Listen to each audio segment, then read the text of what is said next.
já ficou acanhada, né? Tantos pastores aqui, só que eu vi já tem 3, porque ele é o pastor Sinésio, seu esposo, né? Ontem eu conheci a Sônia, né? E já não me sinto tão, né, assim, digna de estar aqui, mas agradeço o convite. Digo que, reitero nas palavras da Sueli, que tem sido uma bênção na nossa vida essa mentoria com a Sueli e a Carolina. Nós temos aprendido bastante, crescido muito nesse grupo. Ficou um grupo de muita amizade, né, Sueli? Um grupo realmente de intercessão uma pelas outras. Realmente tenho vivido uns dias muito difíceis nos últimos anos e com elas que a gente conta, né? Assim, às vezes eu tenho tido experiências de, quando eu penso, vou escrever, pedir oração nesse momento, quando eu olho já tem uma mensagem, né? O Espírito Santo agiu no coração delas e chegaram a me escrever antes de eu escrever pedindo a oração. Então, isso tem sido uma constante na nossa vida. E isso tem feito muito bem, né? É o que nos faz crescer. Então, eu estou muito feliz por estar aqui, por conhecer mais uma parte da família de Cristo. Como é bom. Ontem eu falei para as mulheres, né? Tantas mulheres que eu nunca tinha visto na vida, e em tão poucos minutos a gente já se sente amigas e íntimas, não é? E compartilhando do amor de Jesus. É uma maravilha. Então, hoje tem vários homens aqui, varões que não estavam aqui ontem. Nós falamos sobre intimidade, né? Falamos sobre os níveis de intimidade com Deus e nos nossos relacionamentos. Então, pela manhã nós falamos de um livro secular, que nós relacionamos com a Bíblia, com Deus, sobre os níveis de relacionamento que nós temos com as pessoas e aonde nós nos mantemos. Então, fazendo uma breve revisão, a gente começa com palavras vazias, não é, nos nossos relacionamentos, que são aqueles clichês, tipo, bom dia, boa tarde, nossa, hoje está muito calor, aquela conversa rápida que a gente, às vezes, tem com alguém no elevador, né, de onde nós moramos, ou no trabalho. E o que nós falamos é que, muitas vezes, e que nós temos que tomar cuidado, é que nós, mesmo nos nossos relacionamentos mais profundos, a gente acaba ficando só nesse nível, né?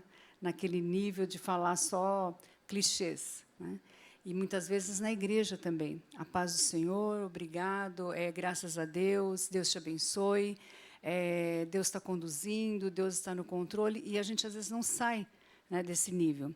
O segundo nível é aquele que nós vamos para os nossos... Nós compartilhamos fatos. Então, a gente fez algumas dinâmicas aqui das mulheres contarem a semana delas em um minuto. Quando nós temos que fazer isso, que a gente fala, nós fizemos, né? Segunda eu fui em tal lugar, terça, quarta trabalhei, e nós vivemos também muitos relacionamentos na vida nesse nível dos fatos. Não tem problema nenhum, são importantes, a gente tem muitas pessoas que nós vamos falar de fatos, mas na nossa família e com Deus, a gente tem que passar dos fatos, né? A gente tem que parar de falar só da guerra, das inundações, da notícia, né, das últimas notícias do jornal, e nós entramos nas opiniões, que é aquele nível que começa a ter problema, né? É no nível das opiniões que nós começamos a discutir, brigar, porque se a minha opinião é diferente da sua, e eu não sou aceito, eu me sinto rejeitado, e a rejeição é muito difícil de nós aceitarmos e enfrentarmos. Então, é no nível das opiniões que as igrejas começam a se dividir, não é? É no nível das opiniões que as famílias têm se dividido, e nós vivemos agora um ano difícil, um ano que começa, é um ano eleitoral, que nós sabemos que nós vamos ter muitas brigas, muitas divisões, pela maneira que as pessoas pensam. Então, se você não pensa como eu me indisponho, e aí começam as crises. Saindo, né, do nível das opiniões, nós vamos para o quarto nível, que é aquele que a gente começa a compartilhar sonhos, compartilhar esperanças. Com quem você compartilha sonhos e esperanças, né? Com quem você chega nesse nível? E depois, quando nós compartilhamos os sentimentos, no nível 5, e vejam, todos esses níveis, a importância de nós estarmos falando com Deus nesse nível, né? Nos níveis mais profundos dos nossos relacionamentos, da nossa intimidade. E no sexto, nós falamos dos medos, dos nossos erros, medos não, das nossas falhas, dos nossos erros. É quando nós nos mostramos a nossa vulnerabilidade e reconhecemos, né, quando nós estamos errados. E, por último, quando nós reconhecemos as nossas necessidades mais legítimas. Talvez nesse último nível, eu não sei quantos aqui conseguem chegar com outro ser humano, mas todos nós temos que chegar nesse nível com Deus. aquele que nós falamos, aquilo que nós precisamos, em que nós abrimos o nosso coração. Então, hoje pela manhã, nós vamos meditar em uma parábola de Jesus que nos leva é uma maneira prática de nós conseguirmos chegar nesse nível, no nível de falar com Deus as nossas necessidades legítimas, aquilo que nós precisamos, que nós queremos e que nós esperamos para a nossa vida, sabendo que nesse nível é aquele nível que nós confiamos nele plenamente. Então, nós vamos meditar agora em Mateus 6, pedir que vocês abram, Mateus capítulo 6, dos versículos 19 ao 34, e eu vou pedir para a Sônia ler, que eu gostei da voz dela. Ontem ela leu, eu falei, nossa. Mateus 6, do 19 ao 34. É uma passagem que Jesus ele fala 3 parábolas, né, com várias ilustrações cada. Pega aqui, pode pegar aqui, Sônia.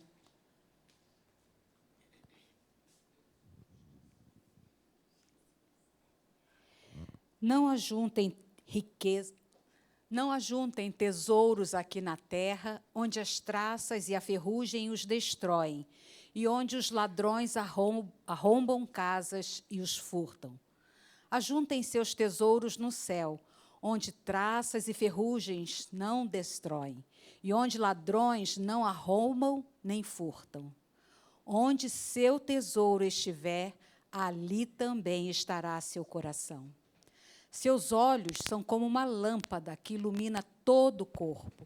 Quando os olhos são bons, todo o corpo se enche de luz. Mas, quando os olhos são maus, o corpo se enche de escuridão. E, se a luz que há em vocês é, na verdade, escuridão, como é profunda essa escuridão?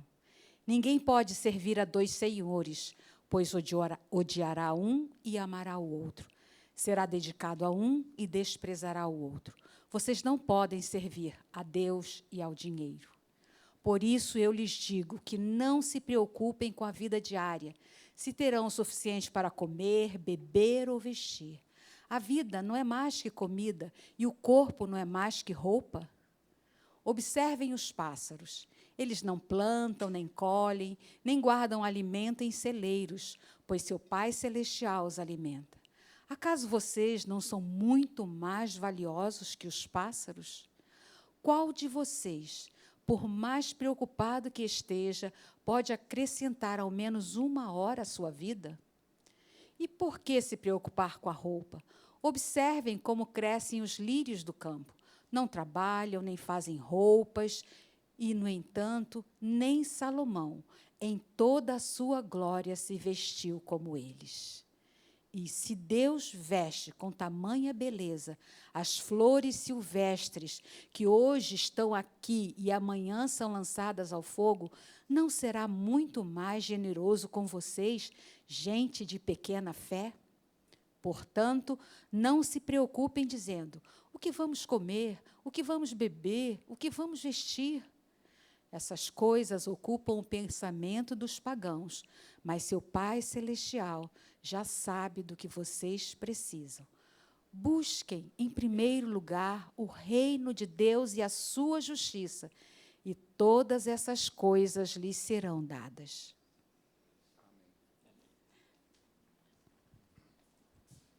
Ela lê muito gostoso, né, de ouvir. Ontem ela leu um texto, eu falei, nossa, quero ela para ler todos os textos. Antes de eu entrar no assunto mesmo, eu esqueci, eu ia falar, eu sou da Batista do Morumbi, né, como a Sueli falou, e eu trago, né, um abraço da igreja para vocês, principalmente do Ministério de Mulheres, que é o que eu estou mais envolvida, e dizer assim que, como a Sueli disse, eu voltei assim, a trabalhar depois de uns anos, eu me aposentei em 2014, eu trabalhava na universidade, trabalhei 33 anos na USP, na área de pesquisa e ciência, e aí resolvi me aposentar para trabalhar na igreja. Né? Ela fala assim, voltou a trabalhar. A gente fala, voltou a trabalhar. Né? Nunca parei de trabalhar, porque os anos que eu trabalhei na igreja, eu trabalhei muito. Só que a gente trabalhei sem receber, né? Sem ter salário. E, por um problema na minha vida pessoal, um divórcio numa idade já não assim que você não conta mais com umas tragédias dessa, né? Eu vivi e eu tive que voltar a trabalhar. E foi muito difícil assim encarar isso, porque meu coração já estava na igreja e no ministério por completo, mas Deus é maravilhoso e me deu um presente muito grande de voltar a trabalhar na minha área.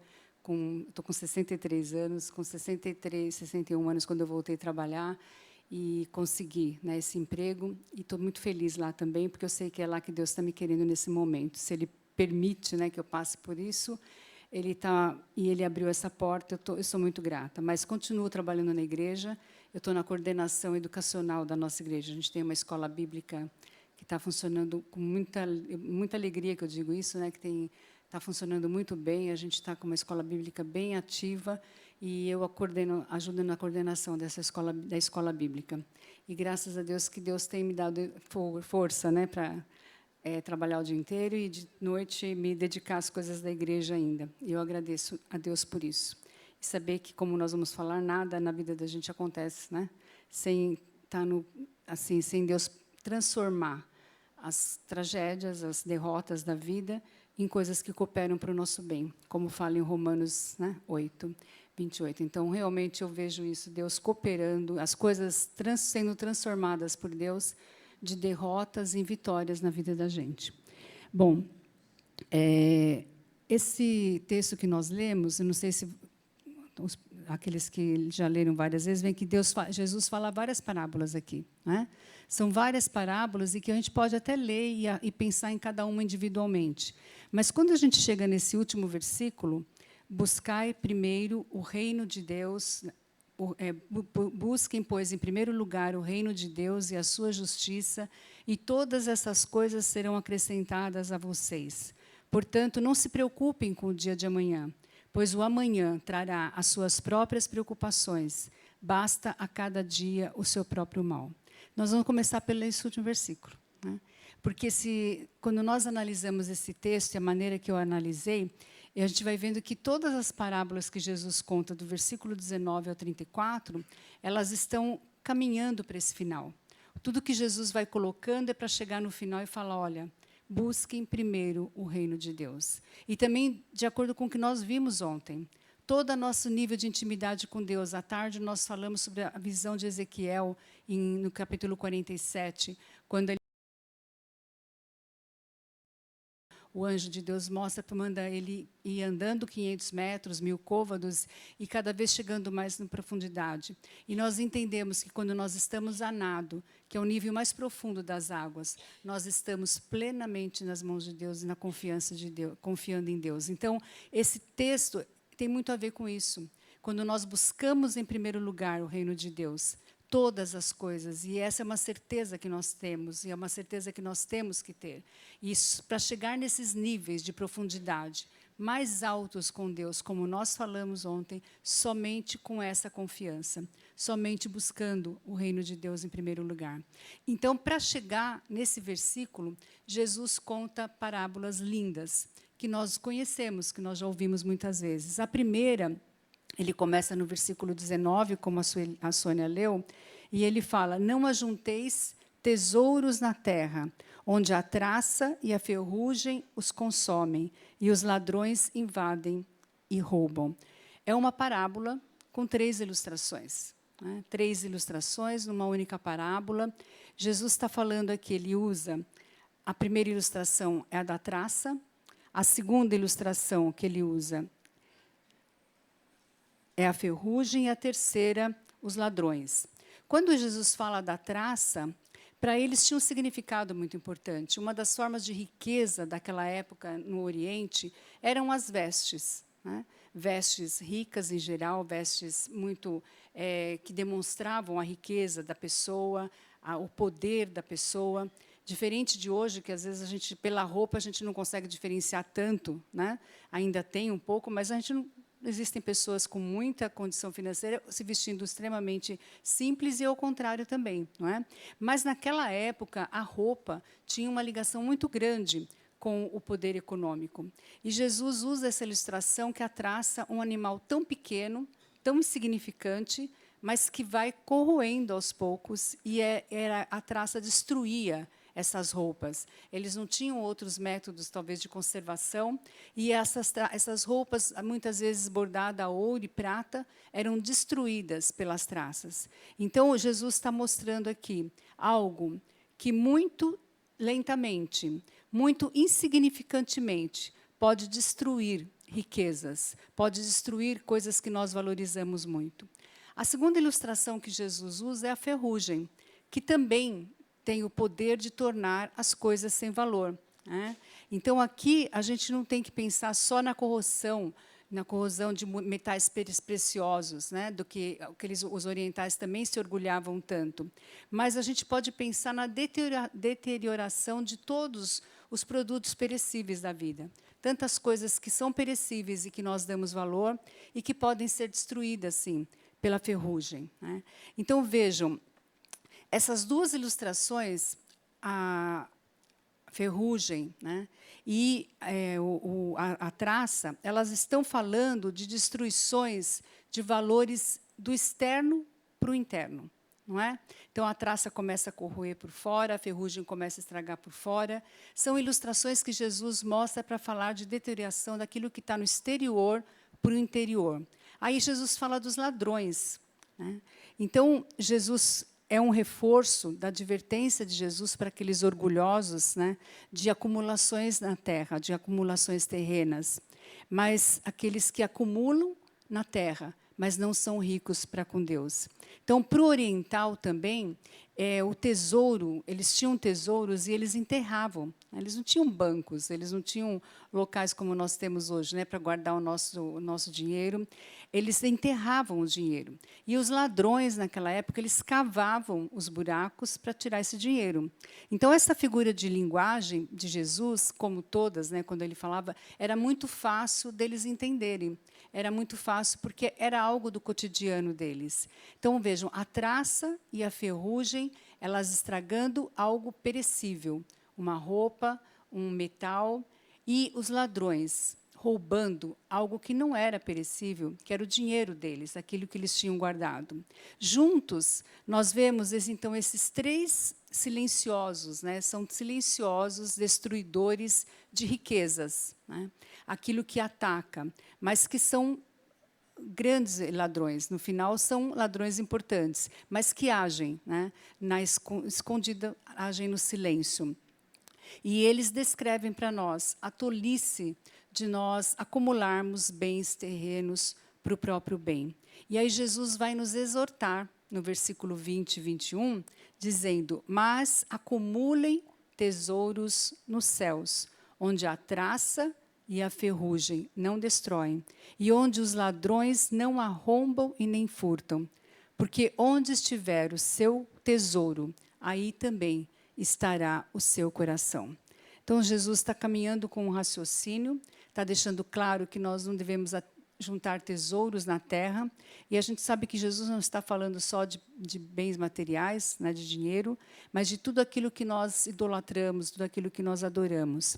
Porque ajuntar em si, guardar, poupar, não é um pecado, né? Nós precisamos pensar no futuro, nós precisamos nos precaver de situações difíceis da vida, mas se os tesouros eles vêm ao nosso encontro, então a gente tem que aproveitar, claro, só que para o bem dos outros, não é? Para o bem dos outros, não é só para o nosso bem. Os tesouros na terra, se eles forem empregados para a glória de Deus, eles tornam-se tesouros nos céus. E o problema é que muitas vezes nós não temos essa consciência, nós não temos essa noção de que tudo que nós temos aqui, tudo que nós estamos conseguindo juntar, é porque Deus nos dá, é porque Ele nos permite, e são tesouros que nós estamos juntando no céu, né? Então, infelizmente, os tesouros na terra são muito atrativos para nós, né? E eles podem, sim, se tornar ídolos na nossa vida, com muita facilidade. Tem uma frase de Martinho Lutero que ele diz assim: o que o homem ama, este é o seu Deus. Então, aquilo que nós amamos mais do que a Deus, ele se torna o nosso Deus. E então, Jesus está nos apelando para que nós não fixemos o nosso coração nas riquezas visíveis da terra e que estão assim sujeitas à deterioração por coisas tão insignificantes como uma traça, como a ferrugem, como o roubo de ladrões, né? Então, vejam, mesmo que nós não somos hoje, né? Hoje, raramente, a gente vê uma casa com traça. Né? Eu lembro quando eu era criança que a casa da minha avó cheirava naftalina, né? Tinha aquele cheiro forte de naftalina, porque eles tinham medo de traça, então todos os armários tinham muita naftalina. Hoje a gente não vê isso mais. Né? É muito raro. Eu, na nossa casa, nunca vi traça. Então, a gente não é tão afetado, né, pela traça. Nós também podemos não ser tão afetados por ferrugem, ou podemos nos prevenir. Hoje, grande parte das pessoas, aqui em Londrina, eu não sei tanto, mas lá em São Paulo, vivem em condomínios, né? Vivem em apartamentos trancados, com porteiros, com seguranças. Mas a gente sabe que nisso não livra todos nós da violência, mas dá uma falsa segurança, né? Que nós não estamos sendo tão atacados, pelo menos na nossa casa, por ladrões, apesar de saber que é uma falsa segurança mesmo. Né? Mas nós somos atacados, por exemplo, pela velhice. Né? A velhice é uma traça, não é? Que vai minando a nossa vida aos poucos. É tão sutil, não é? Nós vamos envelhecendo e, quando a gente menos espera, a gente já está com mais de 60, né, entrando na fila dos preferenciais, que eu faço questão de entrar. E é uma traça na nossa vida. E a doença, então? Não é uma ferrugem que vai destruindo as nossas articulações, a nossa saúde, não é? Vai diminuindo a nossa saúde. Então, vai diminuindo o nosso aproveitamento dos tesouros terrenos. E a morte, que é o ladrão. Né? Um ladrão que arromba e rouba tudo o que nós temos aqui na Terra. Então, Jesus está nos estimulando com essa parábola, com 3 ilustrações tão sutis. Ele está nos estimulando a olhar, a aspirar para as coisas do alto, para olhar para o céu. É olhando para o céu que nós conseguimos viver nos níveis mais profundos de intimidade com Deus. Não é? E para ensinar como que deve ser esse nosso olhar, olha como é tão lindo, né? Ver a sabedoria de Jesus, a profundidade de Jesus, quando a gente lê a palavra e vai vendo esses detalhes, né? Num único texto, num único pedaço, a gente olhando individualmente, acha que são coisas tão separadas e tem tudo a ver. Né? Aí Jesus está falando, olha, tem que olhar para o céu. Tem que olhar para o céu. E aí ele vai dizer como que a gente tem que olhar para o céu. Então, a continuação desse texto, quando ele acaba de falar onde está o teu coração, o teu tesouro, está o teu coração. Aí ele começa a falar da candeia. Né? Ele vai falar, olha, mantenha o olhar fixo. Né? Então, a candeia do corpo são os olhos, de modo que, se os teus olhos forem bons, todo o teu corpo terá luz. Se os teus olhos forem maus, o teu corpo estará repleto de trevas. Se, portanto, a luz que há em ti for em trevas, que grandes trevas serão. Então, agora Jesus mandou a gente olhar para o céu. E ele vai nos ensinar como olhar para esse céu. Né? Para ensinar como deve ser esse nosso olhar, Jesus, então, conta essa nova parábola da candeia, né? Que é de uma sabedoria maravilhosa, né? E nos lembra Provérbios. Vou pedir para alguém ler, para ficar um pouquinho mais dinâmico. Alguém leia Provérbios 4, versículos 25 e 27. Jesus usa os olhos, né, para nos mostrar a importância de nós focarmos no objetivo. Vamos ver o que o sábio diz lá em Provérbios 4. Vocês estão tão rápidos, né? Como é que você consegue ser tão rápido assim? Ontem eu fiquei assustada. Eu falei, engraçado, eu não dei os versículos para eles. Eu mal falei, já está na tela. Alguém lê, por favor? Olhe sempre para frente, mantenha o olhar fixo no que está adiante de você. Considere a vereda que os seus pés tomam e seja firme em todos os seus caminhos. Não se desvie nem para a direita, nem para a esquerda. Afaste os seus pés da maldade. Lindo, né? Que versículo maravilhoso, em Provérbios. E é o que Jesus vai nos mostrar com essa parábola aqui. Olhar para frente, né? Olhar para o céu, mas olhando para frente, mantendo o nosso olhar fixo e não nos desviando, né? Não desviando os nossos, nem para a direita e nem para a esquerda. Então, quando Jesus fala, os olhos são a candeia, quer dizer, a lâmpada do corpo, Jesus não está dizendo que os olhos são a luz do corpo. Não, os olhos, a luz não está nos olhos, mas os olhos, eles são o meio de interpretar, de aplicar essa luz. Então, a lâmpada pela qual brilha a luz. A lâmpada em si, ela não tem a luz, não é? Mas ela brilha a luz. Então, nós sabemos como que é maravilhoso enxergar, não é? Sabemos também como é difícil irmos perdendo a visão. Eu perdi minha mãe faz 4 meses, e a minha mãe estava, nossa, ela reclamava todo dia, né, Sueli, que ela não estava mais enxergando tão bem, apesar que a danada enxergava, viu? Não sei, eu acho que ela enxergava melhor do que eu de perto, mas assim, ela dizia que não estava enxergando mais. Mas como é difícil, né? Quando a gente não vai conseguindo, o grau vai aumentando cada vez mais do óculos, porque se a gente não aumentar, a gente não enxerga, né? E é uma dificuldade que nós temos com a idade. Jesus usa, então, o exemplo aqui de uma visão boa e clara e de uma visão imperfeita, ou um olho cego. Então, Jesus continua e fala, olha, se os seus olhos forem bons, todo o seu corpo será cheio de luz. Mas se os seus olhos forem maus, todo o seu corpo será cheio de trevas. Portanto, se a luz que está dentro de vocês são trevas, que tremendas trevas são. Então, ele tem uma precisão aqui científica, né? Ele usa 2 palavras distintas para referir a condição do olho, que é um olho bom ou um olho mau. A palavra que é traduzida aqui por bom, ela tem um significado de algo sem complicações em si mesmo. Quer dizer, um olho sem defeitos. Né? Aquela pessoa que não precisou usar óculos a vida inteira. Né? Sem astigmatismo, por exemplo, que é um defeito estrutural. Hoje eu tenho astigmatismo. Eu tive miopia a vida inteira, operei e adquiri um astigmatismo. O astigmatismo é um defeito estrutural dos olhos, em que os raios de luz eles não convergem, né, para um ponto da retina.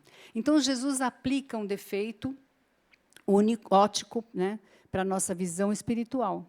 Quer dizer, se o olho da alma ele for bem dirigido, nada fora do lugar, então todas as coisas são vistas na perspectiva correta. Agora, se olhamos com bons olhos e caminhamos na luz, né, nós vemos, então, tudo claramente. Se nós não tivermos essa visão, nós não vamos ver claramente. Né?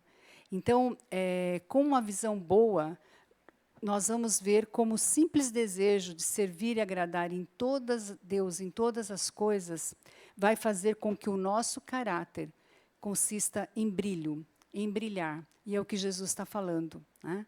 Se os teus olhos forem bons, todo o seu corpo será cheio de luz e vai brilhar. Por outro lado, Jesus usa aqui também nessa parábola uma palavra que significa, vai traduzida como mal, né? Que nesse significado aqui tem um significado de má influência, destempero. Então, um olho mau é um olho ruim, e ele implica não apenas um desvio, mas talvez a existência de um estrabismo, por exemplo, em que o olho vê as coisas duplicadas. Espiritualmente, isso pode ter um significado para nós daquilo que exerce má influência, né, sobre as pessoas. Então, Jesus disse que o olho mau resulta em todo o corpo ser cheio de escuridão. Quer dizer, não existe uma unificação da vida no centro. E aí todas as coisas ficam o quê? Fora de foco. Então, a ilustração de Jesus Cristo nessa parábola dos olhos bons e dos olhos maus mostra a verdade de que uma mente e um coração divididos entre os céus e a terra traz escuridão, porque é como um olho corrompido, um olho que não olha direito e que está cheio de objetos, que não vê nada por estar distorcido. A gente vive momentos difíceis, né, de polarização, de divisão, e as pessoas tentam se colocar muito de um lado ou do outro, esquecendo que nosso guia é Jesus. Né? É o que Jesus fala, não é o que um lado político fala, ou que o outro lado político fala, mas é o que a Bíblia fala, é o que Jesus falou para nós. Então, a gente distorce outras divisões que a gente tem em igrejas, de pessoas brigando por um lado, brigando por outro, sem olhar para o centro, que é Jesus, para aquilo que Jesus fala. Então, por que isso acontece? Porque os nossos olhos, muitas vezes, são maus. Os nossos olhos estão se dividindo e não olhando para o principal, que é Jesus. E aí Jesus continua, né? Ele termina essa parábola falando sobre a verdade de ser impossível servir a dois senhores. E aí Jesus coloca: ninguém pode servir a dois senhores, pois ou vai odiar um e amar o outro, ou vai se dedicar a um e desprezar o outro. Vocês não podem servir a Deus e ao dinheiro. É o que Jesus coloca, mas a gente fala que a gente também pode aplicar isso para outros aspectos da nossa vida, mas principalmente o dinheiro. Por quê? Porque ele exerce um poder muito grande, né, sobre nossas decisões, a nossa vida, a nossa preocupação com o dia a dia. Que sabedoria de Jesus! Não sei se eu fico maravilhada de ver, né? A sabedoria de Jesus. Ele nos estimula com a parábola da traça, da ferrugem, dos ladrões, nos estimula a olhar para as coisas do alto, para o céu. E com a parábola dos olhos bons e dos olhos maus, ele vai solidificar esse ensinamento. Porque, além de olhar para o céu, a gente tem que olhar com foco, né? A gente tem que olhar sem nos dividirmos entre os senhores da nossa vida, que fazem muitas vezes que nós vejamos coisas duplicadas, coisas erradas. Então, é olhar para o céu, mas é olhar com foco. Mas Jesus não para aí. Então, antes de chegar no nosso último versículo, Jesus vai contar mais uma parábola, né?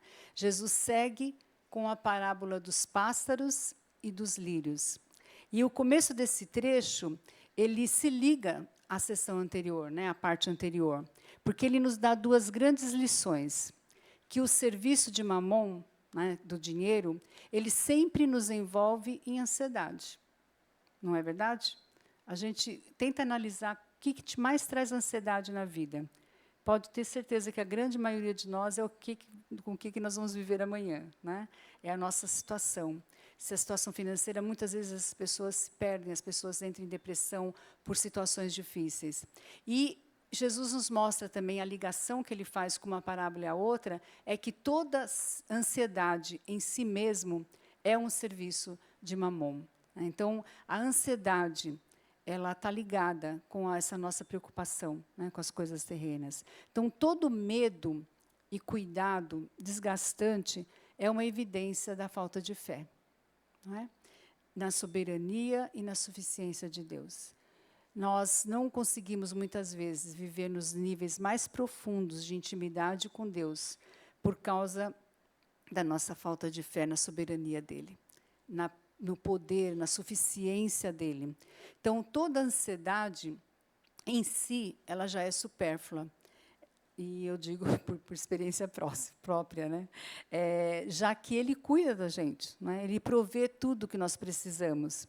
Então, aqui também é aplicável o que nós já dissemos sobre o que é certo e errado em armazenar tesouros. O Senhor Jesus não nos proíbe de ter interesse próprio nas necessidades da nossa vida. Ele não nos proíbe de nós querermos morar melhor, nos vestirmos melhor, termos condição de alimentar os nossos filhos, mas o que ele proíbe é uma exagerada ansiedade ou um fardo, né, de cuidado a respeito dessas necessidades. Quando nós entregamos, no nível mais profundo da nossa intimidade com Deus, as nossas necessidades legítimas, nós passamos a nos preocupar menos com elas, porque nós cremos que Ele vai nos suprir. Então, pensar ou se prevenir quanto às coisas temporais é também uma ordem bíblica, né, uma preocupação que nós temos que ter, tanto por nós como pelo senso comum, por outras pessoas. Mas a Bíblia fala, olha, quando ele continua dizendo: portanto eu digo, não se preocupem com a sua própria vida, quanto ao que comer ou beber, nem com seu próprio corpo, quanto ao que vestir. Não é a vida mais importante que a comida e o corpo mais importante que a roupa? Jesus, certamente, ele que nos deu a vida, Ele é capaz de mantê-la. Nós sabemos que nós não acrescentamos um segundo à nossa vida, não é? Então, para enfatizar esse ensino, Jesus vai contar mais uma parábola com duas ilustrações, que é a das aves e a dos lírios. Então, Jesus fala: observem as aves do céu. Elas não semeiam, nem colhem, nem armazenam em celeiros, Contudo, o Pai Celestial as alimenta. Quando eu leio esse texto, eu fico pensando nas aves, né?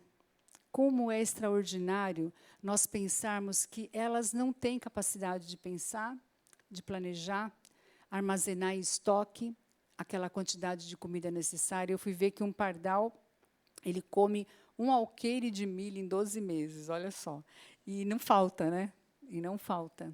Mas o Pai Celestial não deixa as aves, não só as aves, como todos os animais, perecerem, nem morrer de tanto comer. Nunca pensei, a gente não pensa nisso, né? Tendo comida, por que eles sabem a hora certa, né? Se eles não têm raciocínio, mas eles comem o tanto que eles precisam. Então,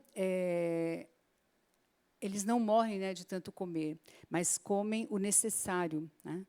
Então, isso é a provisão divina. Por isso que Jesus cita as aves, né? Eu não sei, é verdade que peixe morre pela boca? Nem pensei nisso agora. Jesus não citou peixe, né? Ele citou as aves, porque senão ia ter que ter outra aplicação. Então, as aves, elas não são capazes, né, de pensar no dia seguinte. Por isso que Deus as alimenta, né, sem trabalho ou preocupação. E Jesus nos fala, não, vocês não têm mais valor do que as aves para mim? Quem de vocês, por mais que se preocupe, pode acrescentar 1 hora que seja a sua vida? Então, nós somos valiosos e mais dignos para Deus do que qualquer pardal, do que qualquer ave. Nós fomos redimidos pelo sangue de Jesus, não é? Nós temos muita importância para Ele. Por isso, nós podemos confiar na sua sabedoria, no seu amor, para ordenar todas as coisas. Basta nós lembrarmos como que Jesus, miraculosamente, como Deus, né, miraculosamente alimentou os israelitas no deserto, não é? Por 40 anos. Quando a gente lembra dessa história, a gente pensa como Deus fez isso. É o que Ele tem feito conosco. Ele continua nos alimentando, não é? Todos os dias. Então, Ele é capaz de nos providenciar tudo o que nós precisamos, tudo o que é necessário. E aí Jesus continua com a outra ilustração. Ele usa a das aves, agora ele vai falar as dos lírios do campo. Então ele diz, por que vocês se preocupam com roupas? Vejam como crescem os lírios do campo. Eles não trabalham e nem tecem. Contudo, eu digo que nem Salomão, em todo o seu esplendor, se vestiu como um deles. Esse lírio que eles estão falando aqui, eu fui ver, eu não sei se eu falo certo o nome, mas é um lírio que chama lírio roulé, não sei se está certo, os pastores me corrijam, que é um lírio maravilhoso. Diz que é uma das flores mais lindas que existem. Ele é de uma cor escarlate, né, brilhante e profundo, chegando até um violeta. Então, é uma das flores mais magníficas que existe na natureza. E Deus usa esse exemplo, desse lírio, né, para nos trazer essa parábola e essa mensagem. Então, se Deus veste assim a erva do campo, com aquela beleza, né, com aquela grandeza que é desse lírio, que hoje existe e amanhã já vai morrer, não é? Acaba a vida de um lírio é muito curta. Imagine, né, ele é lançado no fogo.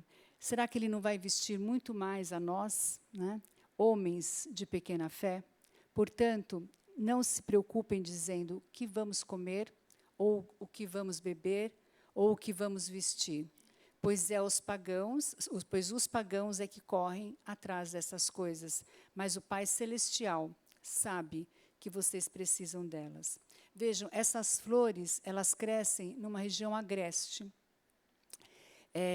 numa região meio seca, e elas são mais esplendorosas vestidas do que qualquer rei, do que Salomão, que teve todo o poder. Então, sem nenhuma ansiedade da parte dessas flores. Então, nessa forma também de parábola, Jesus coloca a preocupação como um desastre para nós, né? E desonra também para Deus. Porque como Pai Celestial, Deus, Ele sabe das coisas que nós precisamos. Ele sabe de tudo que nós necessitamos, até mesmo antes de nós lhe pedirmos. Então, por que nós vivemos tão ansiosos? Eu ouvi esses dias um pastor pregando e falando que tem uma pesquisa recente que fala que o Brasil é um dos países é o país com o maior nível de ansiedade do mundo. Por quê? Né? Um país tão alegre, com pessoas alegres, com esse sol brilhando, né? E nós somos tão ansiosos. Que triste essa estatística, né? O país com o maior nível de ansiedade do mundo. Mas Deus, Ele está trazendo através de Jesus essa palavra, que nós não devemos ser ansiosos, né? Porque Ele sabe das coisas que nós necessitamos. Nós somos culpados de sermos homens e mulheres de pouca fé. Homens e mulheres de pouca fé, se nós deixamos de acreditar nesse amoroso cuidado, na provisão de Deus. Então, veja, ele fala, ele dá um valor, uma máxima, né, de valor prático. Ele fala, olha, basta a cada dia o seu mal. Ele mostra que, então, os próprios cuidados, antecipar problemas com ansiedade, só vai multiplicá-los. E eu, na minha vida, assim, eu imagino que vocês também, eu imagino que cada um aqui tem sentido profundamente isso. Né? A gente não tem, já basta cada dia o seu mal, não é? São tantos males. Nós não conseguimos viver uma semana sem saber de tragédias, de situações difíceis, às vezes dentro da nossa casa, ou na nossa família, ou na igreja, ou na nossa cidade, no nosso país. São tantos males. Como que nós vamos viver preocupados, antecipando, né, esses sofrimentos? Então, quantas coisas eu me preocupei na vida que nunca aconteceram, né? E outras que eu não me preocupei e aconteceram. Então, que não estavam no meu controle, mas sabendo que Deus, Ele protegeu. Esses dias, eu contei ontem para as mulheres, a gente teve uma situação muito triste na nossa igreja, foi na semana, no feriado do Carnaval. A nossa igreja é muito grande, né? Tem os 2.000 membros, então a gente não conhece todo mundo, mas numa tragédia dessa acaba todo mundo se conhecendo, né? E eu estava viajando com a minha filha e mandaram uma mensagem para orar para uma menina que tinha se afogado num passeio com a mãe. Elas estavam em Pirenópolis, em Goiânia, em Goiás, e a menina estava muito mal internada, filha única dessa moça que está indo para a igreja agora, fazendo a classe de batismo. E na hora que eu li aquilo, foi um dia muito importante para mim. Eu tinha tido uma notícia muito boa da minha filha. Minha filha tinha passado num processo difícil, né, de residência, e eu estava tão feliz, a gente estava comemorando. E quando eu li aquela notícia, meu coração... Eu não conhecia aquela mulher, mas a gente sofre, não sofre com a dor do outro? Eu fiquei extremamente abalada. Eu falei, Senhor, eu comecei a orar e pedi, Senhor, tem misericórdia dessa família, né? Tem misericórdia dessa mãe, porque aí já me contaram a história da mãe, uma história terrível. E nos últimos 2 anos, ela perdeu a mãe, o sobrinho, a irmã, e vive um divórcio. E aí, a filha naquele estado. Eu falei, Senhor, tem misericórdia, essa mulher não vai suportar. E quando foi no outro dia cedo que eu acordei, que eu abri o celular, a notícia que a menina tinha falecido. Uma menina de 9 anos, ela teria feito 10 anos domingo passado, a mãe estava lá na igreja, graças a Deus ela continua indo, porque naquele primeiro momento falaram, gente, ela está inconsolável, ela não está acreditando em Deus, ela está questionando por que Deus permitiu isso acontecer com ela. E aí a igreja se preocupou muito, a igreja deu muito apoio, quem estava em São Paulo, foi todo mundo no velório, estão com ela, muito próximos, e graças a Deus ela está firme na classe de batismo. Mas, gente, são coisas que a gente pensa, né? Por que acontecem? O que seria da minha vida se acontecesse algo assim? Então, quando acontece, hoje eu sempre tenho pensado assim, eu tenho muita gratidão a Deus, e eu pensei, Senhor, obrigada, porque eu tenho 2 filhas, e nunca passei por uma situação dessa até agora. Posso passar? Posso, porque eu não sou diferente de ninguém. Mas eu não passei, e eu agradeço a Deus. Quantas vezes a gente agradece a Deus, né? Cada vez que a gente ouve uma notícia triste, essas enchentes, a gente pensa, puxa, que bom que não foi aqui, não é? Senhor, o que nós temos de melhor que o Senhor tem preservado a nossa vida dessas tragédias, desses sofrimentos?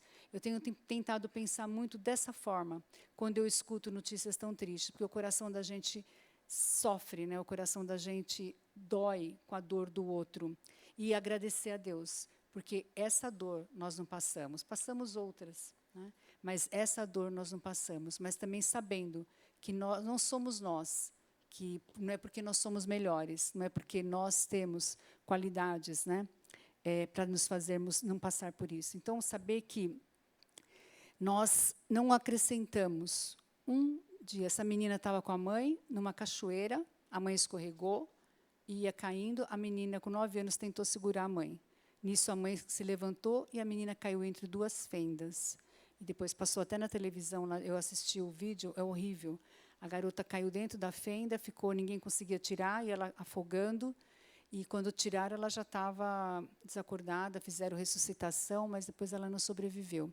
Então, veja, a gente está passeando, né, com os filhos, numa alegria, e, de repente, acontece uma tragédia dessa, e você perde um filho. E o que a gente pode fazer? O que a gente fala para uma mãe dessa? O que a igreja fala? O que a gente consegue falar? Não é? E aí a gente olha para esse texto e pensa, Senhor, é verdade. Eu não posso acrescentar um segundo à minha vida, à vida das minhas filhas, que são as coisas mais preciosas que eu tenho, porque está tudo na mão dele, né? Ele está controlando. Então, é Jesus nos mostrando isso, né? A nossa falta de fé e confiança na habilidade de Deus de empreender por nós, ela entristece muito o coração de Deus. Bom, Jesus, com essas parábolas, ele reforça o ensinamento que só existe uma esperança viva, que é a nossa eternidade. Não é? Nada de bom que nós possamos viver aqui se compara ao que nós vamos viver no céu. Mas nós continuamos muito apegados aqui. Né? A gente apega-se a tudo que nós temos, mas nós temos que amar a eternidade. Quando a gente muda esse olhar na nossa vida e começa a olhar para a eternidade, tudo aqui fica mais fácil, né? Tudo fica mais leve. E eu digo de experiência própria. Eu sei que muitas vezes a gente fala daquilo que a gente não viveu, mas eu tenho vivido desertos na vida. E eu sei que o que tem me mantido em pé é olhar para a eternidade. É olhar para saber que o que eu estou vivendo aqui é muito pequeno, perto da glória que nós vamos viver, né? Como diz lá em 2 Coríntios. Então, é isso que nos faz continuar vivendo, e vivendo bem. Não é? E é o que a gente tem tentado passar para essa moça. Viver, Deus vai restaurar a vida, não vai restaurar a vida da filha dela, mas Deus está restaurando a vida dela. E não foi à toa que ela se converteu agora. Não é? Não foi à toa que Jesus levou ela para a igreja e ela está nessa classe de batismo. Ela precisava disso para sobreviver esse momento da vida dela. Então, nós vamos comemorar a Páscoa daqui a uns dias. Não é? E quando Jesus ressuscitou, ele trouxe para parte do reino do céu para cá. Colossenses 3:1 fala assim: se já ressuscitaste com Cristo, buscai as coisas que são de cima, onde Cristo está sentado à destra de Deus. Então, a verdade é que as coisas da terra, a gente nem precisa buscar, não é verdade? Precisa? Os problemas a gente precisa buscar? Eles nos atropelam, não é? Essas notícias terríveis nos atropelam. As tragédias entram na nossa casa quando a gente menos espera. Nós não estamos livres de nada. Então, a gente não precisa buscar. Agora, as coisas do céu, nós temos que buscar. Porque elas não vão vir aleatoriamente. Ontem nós falamos da nossa busca, do nosso mergulho nas águas profundas. Eu falei uma coisa que eu acho interessante demais naquela visão de Ezequiel 47, quando ele mostra 2 níveis de medição ali. Não é? Uma medida do comprimento, que é a medida divina. É a medida do que Deus permite na nossa vida. Se a gente vai chegar ali na porta, é Deus que está determinando. Ontem eu até falei para as mulheres, nós estávamos aqui, uma amiga, né, uma senhora passou mal, e não pôde assistir o trabalho o dia inteiro. Teve que ser retirada às pressas, ir para o hospital. Ela estava planejando passar o dia inteiro aqui conosco, mas ela não conseguiu, porque Deus não permitiu. Só que nós achamos que a gente consegue. Então, essa medida do comprimento, quando o anjo vai falando para Ezequiel, caminha 500 metros, caminha mais 500, caminha mais 500, isso é uma medida de Deus. É Deus que nos permite ir um pouco mais. Agora, a profundidade é nossa. O quanto nós chegamos no fundo com o Espírito Santo na nossa vida, é nós que determinamos. Se a gente está com as águas no tornozelo, para o resto da vida, nós nos convertemos e as águas estão no tornozelo e nunca saiu do tornozelo, é nós que não buscamos mais. Se as águas chegaram aos joelhos, à cintura, ou se nós estamos indo a nado, foi nós que fomos atrás. Deus, Ele nos mostra o comprimento da nossa vida, aquilo que nós vamos conseguir caminhar. Então, vejam, quando nós entendemos, né, que as coisas da terra nós não precisamos buscar, elas vêm, mas que as coisas do céu nós precisamos buscar. Nós caminhamos para esse nível de profundidade mais profunda com Deus. E o que habita a nossa mente? O que habita hoje a sua mente? Saiu de casa num dia tão lindo, né, tá maravilhoso aqui em Londrina, São Paulo não está um tempo bonito assim, tem feito uns dias muito tristes em São Paulo, feio, chuva, e aqui está tão lindo. Quando você veio para cá, o que estava habitando a sua mente? As coisas da terra ou as coisas de cima, do céu? Não é no céu que a gente vai passar a eternidade? Nós vamos comemorar a ressurreição daqui a uns dias. Será que nós já entendemos a ressurreição de Jesus? Quando nós entendemos que Jesus Cristo morreu e ressuscitou para nos dar a eternidade, nós vamos entender que aqui nós somos o quê? Nessa terra? Pode falar alto. Peregrinos, não é? Forasteiros. Nós não somos habitantes daqui. Nós somos forasteiros. Então, e a gente só entende isso quando a gente entende a ressurreição de Jesus. Então, nós, como forasteiros, nós temos que buscar as coisas de cima e pensar nas coisas de cima. A gente tem vencido adversidades. Eu tenho certeza que vocês têm. Eu tenho vencido adversidades na minha vida, a Sueli, os pastores que estão aqui, cada membro daqui. Com certeza, eu não tenho ideia de tudo que vocês têm passado. Eu não tenho ideia das aflições, das lágrimas que foram derramadas nesses dias, mas nós sabemos que Deus tem. Não é? Ele sabe cada lágrima. Tem no Salmo, esqueci agora qual Salmo que é, mas a gente fala que Ele guarda as nossas lágrimas num odre, não é? Num vaso. Ele guarda cada lágrima nossa. Então, Ele tem noção de cada situação difícil que nós passamos. E são situações que muitas vezes perduram por anos, não é? Eu tenho meu único irmão é internado há 7 anos numa clínica de reabilitação. Ele teve 7 AVCs, ele não anda, não fala. E eu vou lá toda semana vê-lo e eu fico pensando, Senhor, até quando? Não é? Até quando, Senhor, o Senhor vai mantê-lo aqui? Eu não sei, eu não tenho resposta para isso. Eu não entendo o propósito de Deus na vida dele. 7 anos sem ver o sol, 7 anos sem ver pássaros, sem ver carros, não é? Dentro de um quarto de uma clínica. Mas Deus sabe. Deus sabe. Eu não sei. Eu sei que eu tenho que dar o meu amor e saber que Deus tem um propósito. E ele crê nisso, porque ele não fala mais, ele escreve assim no laptop que eu dei para ele, mas ele ouve o culto o dia inteiro, louva a Deus, e eu vou lá e ele fica me mostrando as mensagens. Então, eu falo, Senhor, e fica feliz por comemorar aniversário. Eu falei, será que eu estaria feliz assim? Né? Porque eu fiz mais um ano de vida dentro de uma clínica, sem poder aproveitar a netinha dele, a família dele. Mas é o que Deus está permitindo ele viver. Né? Então, como que a gente consegue superar tantas dificuldades na vida, né? Tantas crises na nossa vida? Então, nós temos que ser gratos pelo poder da ressurreição de Cristo. Porque esse poder da ressurreição nos faz entender que a nossa vida ela é medida a palmo. E que, em breve, nós estaremos com Ele. Então, o que nos estimula a trazer a vida de Jesus para dentro da gente, para dentro de mim, para dentro de cada um de vocês, é vivermos aqui, olhando para o céu. Que delícia, não é? Olhar para o céu, saber que é lá que todas as dores, todas as aflições, e que nós não temos que gastar os nossos dias aqui, preocupados. Então, a gente chega com essas 3 parábolas no último versículo de Jesus. Buscai primeiro o reino de Deus. E todas as outras coisas vão ser o quê? Acrescentadas. Né? Então, eu termino com 2 Coríntios 4,16, que ele fala, por isso não nos desanimamos, ainda que o nosso exterior esteja se desgastando, o nosso interior está sendo renovado todos os dias, porque a nossa tribulação leve e passageira produz para nós uma glória incomparável de valor eterno, porque não fixamos o olhar nas coisas visíveis, mas naquelas que não se veem, pois as visíveis são temporárias, ao passo que as que não se veem são eternas. Que delícia! Então, é nessa visão do céu que a gente vai conseguir chegar no nível mais profundo de intimidade com Deus, que nós vamos conseguir estar a nado.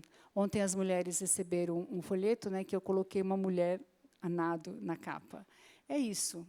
O nosso objetivo aqui na Terra é ir a nado com Jesus, em águas que não dão pé, que nós não temos onde colocar o pé, mas sabendo que é Ele que está nos guiando, é Ele que está levando-nos naquele caminho. Por mais que nós sejamos exímios nadadores, né, a gente sabe que, mesmo para alguém que nada muito bem, as águas profundas são perigosas. Tantas coisas podem acontecer. Então, que nós possamos ir a nado nessa profundidade da nossa vida no Espírito e também no nosso dia, né, crendo e buscando, em primeiro lugar, as coisas de Deus, e todas as outras coisas vão ser acrescentadas a nós. Obrigada. Não ficou muito classe escola dominical, né, de discutirmos. Ontem eu consegui fazer mais dinâmicas, mas hoje acabei não conseguindo planejar tudo o que eu queria. Mas, se alguém quiser falar alguma coisa, fazer alguma colocação em relação ao que eu estou falando, contar algum testemunho, né?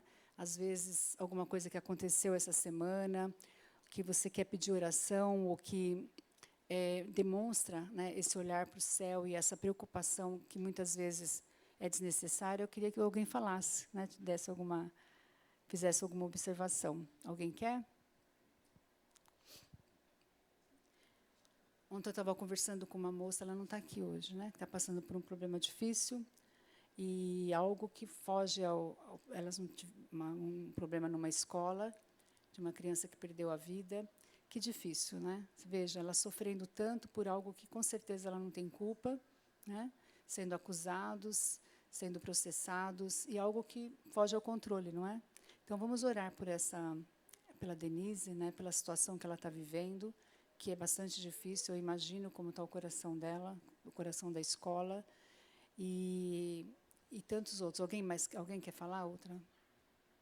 Vamos, então, né, terminar. Eu não sei como é que vocês terminam, ou melhor, quem que dirige aqui? O pastor. Vem cá, Felipe. Pastor Felipe. Não é presbiteriano, então não é reverendo. Eu venho da presbiteriana independente, então eu já teria falado reverendo. Vamos agradecer, queridos, por aquilo que foi ministrado aos nossos corações esta manhã. Senhor Deus, a Ti seja a honra e a glória, porque o Senhor tem nos chamado para viver na Tua presença. Muito obrigado, Deus, porque nós somos chamados a confiar no Senhor. O Senhor fala, Deus, que nós devemos olhar para as aves do céu, para os lírios do